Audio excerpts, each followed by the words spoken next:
Bismillahirrahmanirrahim. Assalamualaikum warahmatullahi wabarakatuh. Yang terhormat kepada Bapak Irham Ali selaku dosen mata kuliah teknik kompilasi dan yang saya cintai kepada teman-teman di Prodi Teknik Informatika. Mudah-mudahan diberi kesehatan dalam menjalankan ibadah puasa ini dan dapat mendapatkan keberkahan selama menjalankan puasa ini. Perkenalkan, nama saya Alvan Aziz Fansyah, Fakultas Teknik Prodi Teknik Informatika di Universitas Nahdlatul Ulama. Jadi di sini saya akan sedikit menjelaskan rangkuman yang telah disampaikan oleh Bapak Irham Ali di mata kuliah Teknik Kompilasi. Mungkin kurang lebihnya saya mohon maaf, nanti kalau misal ada pertanyaan boleh di kolom komentar. Oke, next. Teknik kompilasi. Teknik kompilasi merupakan teknik dalam melakukan pembacaan suatu program yang ditulis dalam bahasa sumber, kemudian diterjemahkan ke dalam suatu bahasa lain yang disebut bahasa sasaran. Teknik kompilasi itu terdiri dari dua kata suku. Yang pertama teknik dan yang kedua adalah kompilasi.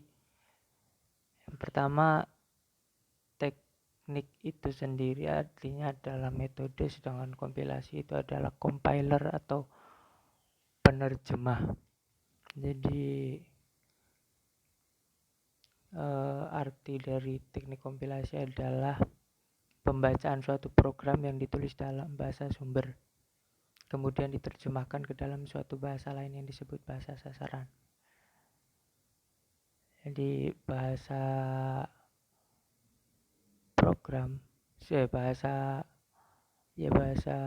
suatu program mempunyai bahasa, dan bahasa itu nanti diterjemahkan ke dalam bahasa mesin dan dikompil menjadi bahasa manusia, bahasa yang menjadi bahasa sasaran, itu bahasa program. Next, bahasa pemrograman merupakan kumpulan perintah-perintah bermakna dan berstruktur atau sintak yang dimengerti oleh komputer untuk menyelesaikan suatu permasalahan tertentu. Jadi suatu kumpulan atau perintah yang bermakna dan terstruktur menggunakan sintak dan dimengerti oleh komputer untuk menyelesaikan suatu permasalahan tertentu. Jadi yang hanya dimengerti oleh komputer. Nah, bahasa manusia itu tidak dapat dimengerti oleh komputer, dan komputer atau mesin tidak dapat mengerti bahasa manusia. Jadi inilah fungsinya nanti di teknik kompilasi. Next, teknik kompilasi translator adalah mengubah shortcode atau program sumber ke dalam target kode objek kode. Shortcode ditulis dalam sumber, sedangkan objek kode bisa dalam bahasa pemrograman lain atau bahasa mesin pada suatu komputer.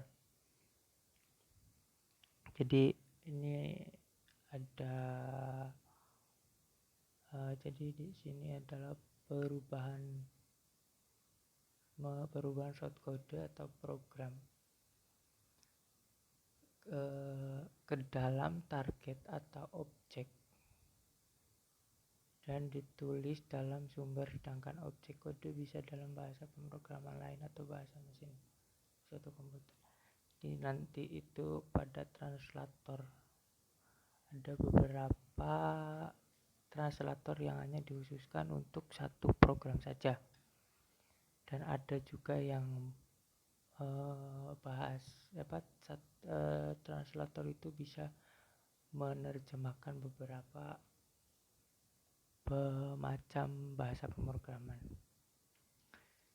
Jadi di sini ada macam-macam translator. Yang pertama ada assembler, compiler, dan yang ketiga adalah interpreter. Pertama, Assembler adalah bahasa assembly. Assembler adalah suatu kode bahasa assembly. Objek kode adalah bahasa mesin. Contoh turbo assembler dan Marco assembler. Yang kedua itu kompilator atau compiler. Suatu kode adalah bahasa tingkat tinggi.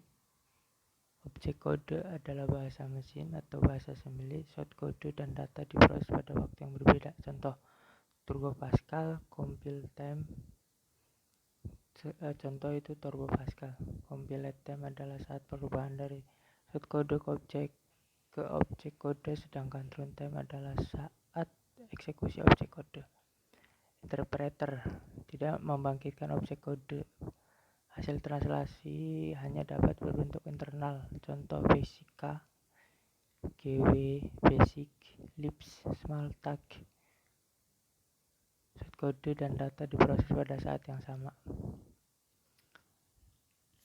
Lanjut ke model kompilator. Umumnya mempunyai dua tugas pokok. Yang pertama analisis, fungsi analisis. Yang kedua adalah fungsi sintesis. Jadi fungsi analisis itu bisa disebut dengan front end atau tampilan depan. Sedangkan sintesis itu adalah bisa disebut dengan back end atau bagian belakang sistem. Lanjut. Proses kompilasi. Di antaranya adalah macro processing dan file inclusion. Pada awal program yang dibuat oleh programmer akan diolah oleh preprocessor dan hasil akan dibaca oleh compiler untuk dihasilkan ke target program. Jika target program yang dibuat adalah assembly language, maka proses berikutnya adalah assembler yang akan bertugas untuk membaca file assembly tersebut dan mengubahnya dalam kode recordable machine code. Jadi prosesnya itu satu bahasa assembly bisa diterjemahkan oleh assembler. Jika ada bahasa lain terus di compile oleh assembler itu nggak bisa karena udah beda tugasnya.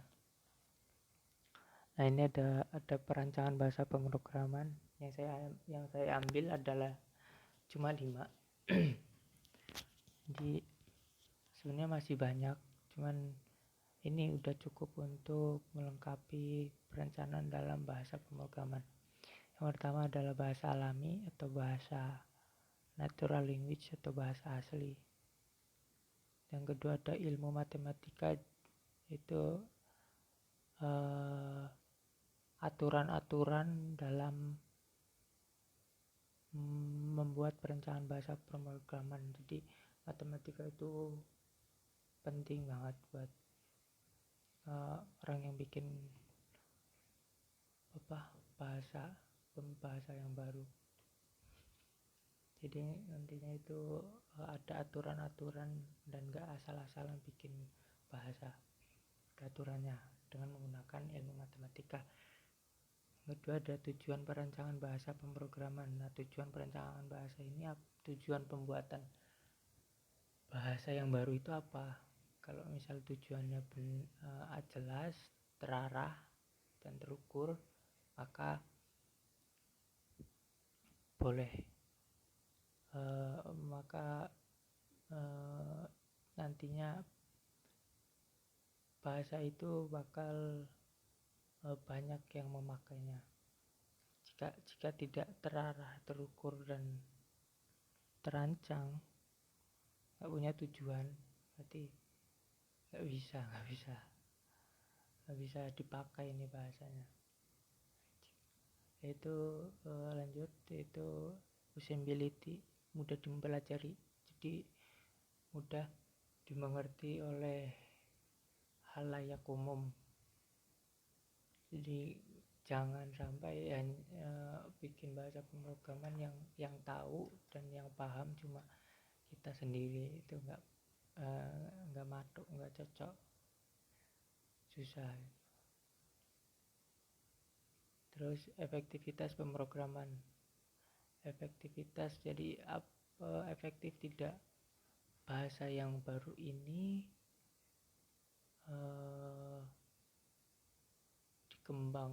dijalankan pada masa saat ini, misal atau masa yang akan datang. Jika itu efektif, maka bakal banyak orang yang menggunakan dan bahkan nantinya bisa dikembangkan lagi. Tapi jika tidak efektif ya udah nggak bisa ya. Next, konsep dan notasi bahasa. Teknik kompilasi merupakan kelanjutan dari konsep teori bahasa dan automata. Tata bahasa grammar adalah sekumpulan dari himpunan variabel-variabel simbol terminal, simbol non-terminal, dan simbol awal yang dibatasi oleh aturan-aturan produksi. Jadi konsepnya itu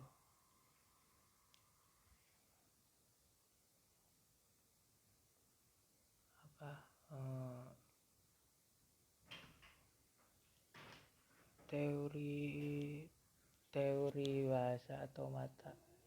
Jadi tata bahasa masih sama, nantinya itu konsep dan notasi masih masuk ke teknik kompilasi, yang mana membutuhkan himpunan variabel-variabel, simbol-simbol, simbol-simbol terminal dan simbol non-terminal. Jadi ada aturan-aturan produksinya. Next, teknik leksikal. Analisis leksikal merupakan antarmuka antar kode program sumber dan analisis sintaksis parser.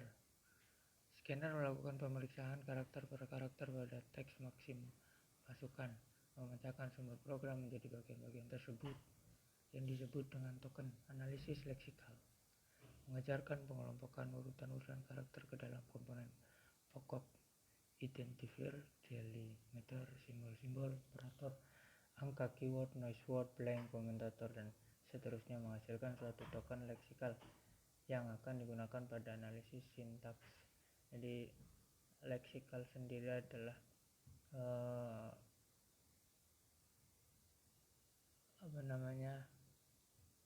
masukan atau pecahan sumber program menjadi bagian-bagian tertentu. Ini disebut token. Jadi dalam bahasa mesin itu dulu awalnya terdiri disebut dengan bahasa biner, yang mana mesin hanya mengetahui mengetahui yaitu angka dan huruf 0 dan 1. Mengetahui huruf tok, jadi 0 sama 1. Kok huruf angka 0 dan 1. Jadi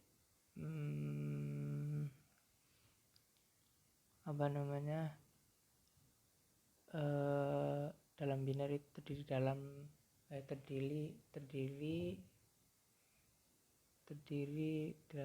terdiri dari 8 bit. Itu ada 8 bit.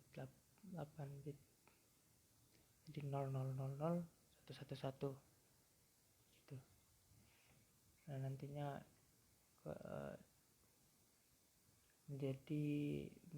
bisa diterjemahkan menjadi bahasa manusia. Mungkin seperti itu yang dapat saya sampaikan, kurang lebihnya saya mohon maaf. Jika banyak kekurangan saya minta maaf, dan